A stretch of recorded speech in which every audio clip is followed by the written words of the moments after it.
Hello बच्चा party. चलो paper ऊपर तो आप लोगों ने दे ही लिया है। आई होप सभी के पेपर बहुत अच्छे गए होंगे। जिन्होंने ईमानदारी से किया उनके लिए वेल एप्रिसिएशन भाई, बेस्ट से बेस्ट दिया है उन्होंने अपना। और जिन्होंने गूगल बाबा की मदद ली है उनके लिए भाई थोड़ा सा मतलब क्या कहें, राष्ट्रपति पदक की बात चल रही है। देखते हैं अगर हो पाता है तो अरेंज कर देंगे, ठीक है। तो प्रेसिडेंट अवार्ड दिलाएंगे जरूर जिन लोगों ने गूगल बाबा की मदद ली है, क्योंकि आपने इतना बड़ा काम किया कि पूछिए मत, ठीक है। चलिए आइए अपने चैप्टर को कंटिन्यू करते हैं। हम लोग चैप्टर डेवलपमेंट पढ़ रहे हैं बेटा। डेवलपमेंट में हमने लास्ट क्लास में कुछ होमवर्क दिया था आपको। आई होप सभी ने वो होमवर्क किया होगा। मैंने कुछ क्वेश्चंस दिए थे, याद रखिएगा बच्चा। इन क्वेश्चंस के आंसर को आपको फेयर कॉपी में नोट डाउन करना है, ठीक है। और वर्ड लिमिट के अकॉर्डिंग 80 वर्ड मतलब हाफ पेज का आंसर होना चाहिए, ध्यान रखिएगा बेटा। ये तो अभी से प्रैक्टिस डाल लीजिए ताकि आपको जो फाइनल एग्जाम होगा उसमें प्रॉब्लम ना आए। सर फाइनल एग्जाम में तो फिर जनवरी फरवरी मार्च अप्रैल में होगा, मार्च अप्रैल में उसमें तो आधा ही आएगा, है ना। अभी ऐसा कुछ डिक्लेयर नहीं हुआ है बेटा, याद रखना, ठीक है। तो जब डिक्लेयर हो जाए कि हाफ सिलेबस आएगा तब फिर आप उसके हिसाब से तैयारी कीजिएगा। अभी आपने दिमाग में रखिए कि हर चैप्टर इंपॉर्टेंट है आपके लिए, ठीक है। तो ये डिसाइडेड है कि हाँ पहले एग्जाम में 50% आएगा, मतलब नवंबर दिसंबर का एग्जाम जो होना है इसमें आपसे 50% वाले आपका सिलेबस जितना भी है उसके 50% से ही एमसीक्यू आपसे पूछे जाएंगे, ठीक है। और एनुअल एग्जाम जो लेंगे ऐसी एक्सपेक्टेशन की जा रही है कि मान लीजिए उसमें भी रिमेनिंग 50% से पेपर लिया जाएगा, ठीक है। अगर लेकिन ऐसा ना हुआ तो क्या करोगे। तो इसलिए हर चीज को तैयार करते हुए चलो, बाद में जो भी होगा देखा जाएगा, ठीक है। अब चलिए बेटा देखिए, हमने लास्ट क्लास में डेवलपमेंट वाले में आपने लास्ट क्लास में इनकम के बारे में पढ़ा था कि इनकम जो है सिर्फ इनकम को ही हम क्राइटेरिया डेवलपमेंट का नहीं मान सकते हैं। इनकम के साथ हमें और भी सारी चीजें देखनी होंगी, ठीक है। सर कैसे नहीं मान सकते, हमारी जेब भरी हो तो हम डेवलप्ड हैं, है ना बेटा। इनकम से मैंने पहले ही बताया था आप क्या नहीं खरीद सकते, सिक्योरिटी नहीं खरीद सकते, फ्रीडम नहीं खरीद सकते। सर सिक्योरिटी नहीं खरीद सकते मतलब सिक्योरिटी गार्ड नहीं खरीद सकते। सिक्योरिटी मतलब होता है स्वयं की सुरक्षा। आप कैसे मतलब आज समाज में जैसे आपको अभी अफगानिस्तान में छोड़ दिया जाए और उसके बाद आपकी जेब पैसों से भरी हो, आप कैसे बचोगे, पैसों से ढकोगे अपने आप को? नहीं सर, बॉडीगार्ड हायर करेंगे वहां पे, ठीक है। तो कितने बॉडीगार्ड हायर करोगे बेटा, कोई अटैक होगा कोई बम छोड़ेगा तो बॉडीगार्ड के साथ तुम भी उड़ जाओगे।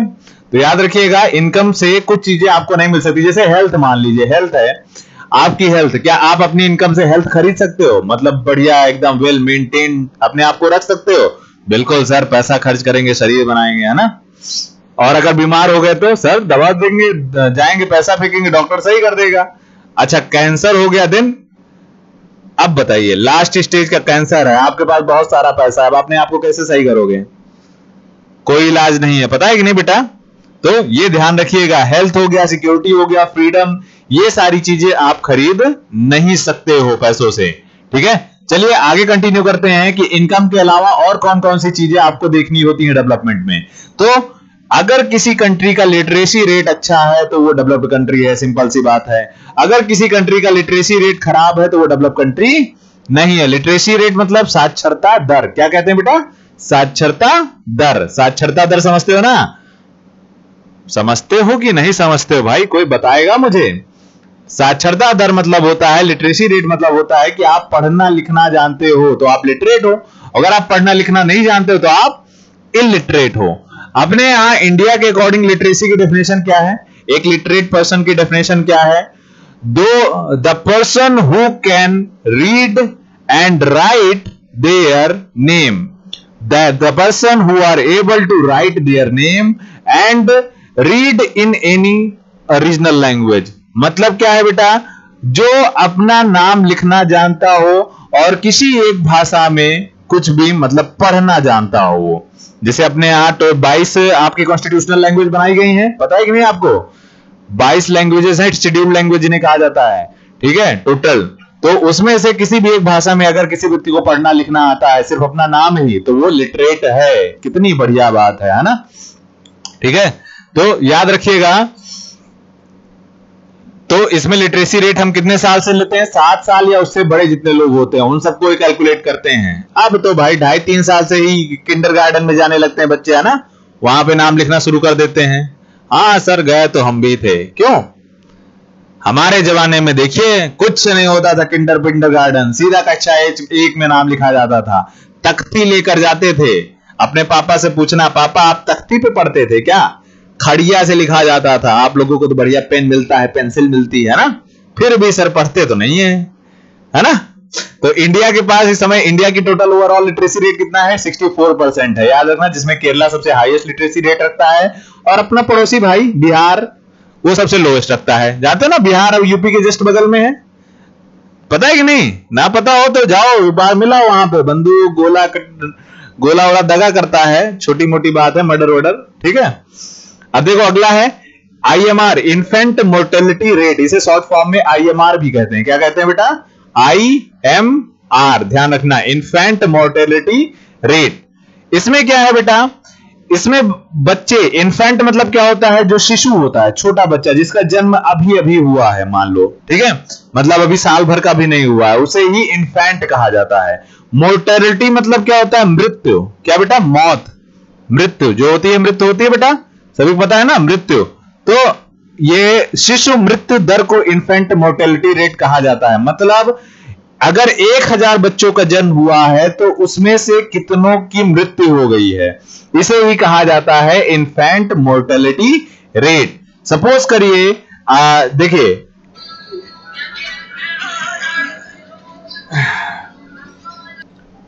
पर 1000 बच्चे पर कितने बच्चों की डेथ हो जाती है, यही बताता है IMR रेट।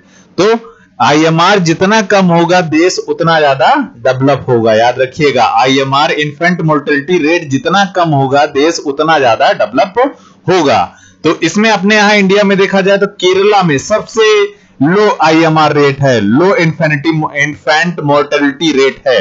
मतलब 1000 में रेयरली 12 बच्चों की डेथ होती है, बस 1 साल से कम। याद रखिएगा IMR में उन्हीं बच्चों को काउंट किया जाता है जो 1 साल या उससे छोटे हों, ठीक है। तो सबसे अच्छा कौन है? केरला है। और सबसे खराब अपना बिहार, ध्यान रखिएगा, बिहार है, उड़ीसा है, वेस्ट बंगाल है, यूपी भी है उसमें, ठीक है।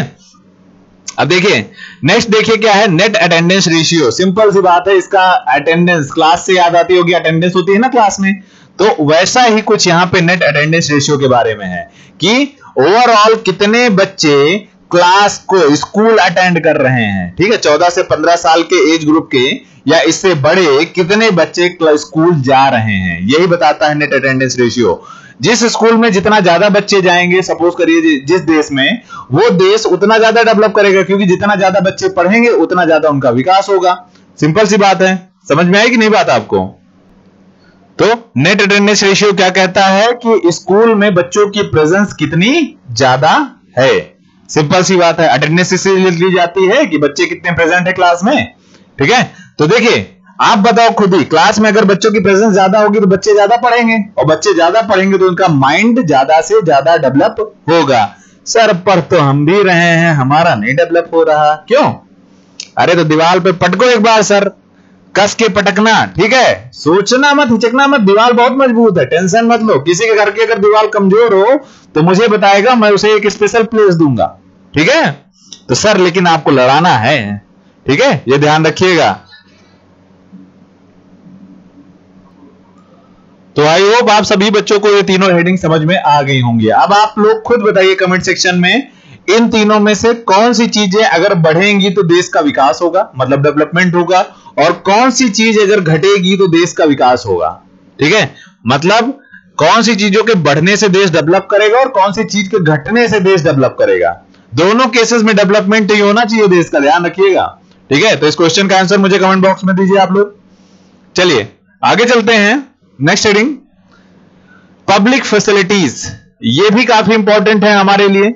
जिस देश में पब्लिक फैसिलिटीज ज्यादा अच्छी हैं वो देश काफी ज्यादा डेवलप करेगा, जिस देश में पब्लिक फैसिलिटीज अच्छी नहीं है वो देश डेवलप करने वाला नहीं है, सिंपल सी बात है।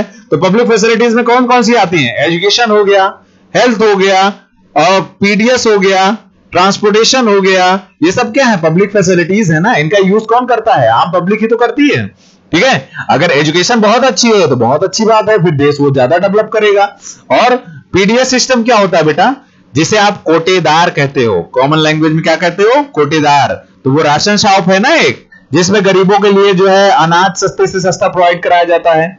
ठीक है, तो ये किसके अंडर कराया जाता है? फूड सिक्योरिटी के अंडर, की हर आदमी को अनाज उपलब्ध हो ताकि कोई भुखमरी से ना मरे। इसीलिए सरकार ने चलाया है पीडीएस सिस्टम। क्या चलाया है आपने? यहाँ पीडीएस सिस्टम। ठीक है, जब तक लोग खाएंगे पिएंगे नहीं अच्छे से, तब तक वो ना काम करेंगे ना ही देश के डेवलपमेंट में पार्टिसिपेट कर पाएंगे। और नेक्स्ट है ट्रांसपोर्टेशन। ट्रांसपोर्टेशन समझते ही, अगर आपको कहीं जाना होता है एक जगह से दूसरी जगह, तो आप किसका सहारा लेते हो? ट्रांसपोर्टेशन का सहारा लेते हो ना। तो ये भी कहीं ना कहीं डेवलपमेंट में बहुत बड़ा रोल प्ले करता है। तो ये कुछ पब्लिक फैसिलिटीज हैं जिनके कारण देश में डेवलपमेंट पॉसिबल होगा, अगर ये चीजें अच्छी होंगी तब, ध्यान रखिएगा। ठीक है, तो जैसे इंडिया में एजुकेशन सिस्टम कैसा है सर, क्या बताएं? और पीडीएस सिस्टम कैसा है सर, ये भी मत पूछिए। और ट्रांसपोर्टेशन, अरे वो बहुत अच्छा है सर, बस एरोप्लेन से जाने को नहीं मिलता है। ठीक है, चलिए मेरी तरफ से आप सभी को एक ट्रिप ऑफर करते हैं हम। क्यों? हाँ सर, क्या बात कही आप। तो डेवलपमेंट के लिए पब्लिक फैसिलिटीज का होना बहुत ज्यादा जरूरी है, ये ध्यान रखिएगा। ठीक है, चलिए अगली स्लाइड पे चलते हैं और आगे का कंटेंट देखते हैं। और आ गया है कुछ क्वेश्चंस का पिटारा जिनको आपको सॉल्व करना है, और बढ़िया से लिखिएगा, अच्छे से प्रैक्टिस करिएगा। ठीक है, तो टोटल 4 क्वेश्चन है। ये ध्यान रखना, 120 वर्ड का मतलब होता है कि आपको 1.5 पेज का आंसर लिखना होगा। कितना? 1.5 पेज का। और जो 80 वर्ड्स वाले हैं उनको हाफ पेज लिखना है, 120 वर्ड वाले को फिर से 1.5 पेज लिखना है, और 80 वर्ड वाले को आपको हाफ पेज में लिखना है। सर मार डालो आंसर लिख लिख के ना, आंसर लिखवा लिखवा के आप प्राण ले लो, पर इतना आपको करना ही करना है। ठीक है, आज के लिए इतना ही। इतने के नोट्स बना लीजिएगा, और मोस्ट प्रोबेबली कल इसका लास्ट लेक्चर होगा। तो सभी लोग जितना भी है, अगर इसमें से किसी को कोई डाउट होता है तो बेटा व्हाट्सएप पे पूछ लो, कमेंट बॉक्स में पूछ लो, जहां पूछना है पूछ लो, घर आके पूछ लो। ठीक है, जैसे भी आपको पूछना है पूछ लो। सर आपका घर कहाँ है? नहीं बताएंगे। चलो बच्चा, तो जैसे भी समझ में आए वैसे पूछ लीजिए। और हाँ भाई, थोड़ा सब्सक्राइब करवा दो चैनल। है क्या जाता है सर, पैसे लगते हैं। चलो अकाउंट नंबर अपना भेज देना है। चलिए ठीक है बेटा, जस्ट टेक केयर।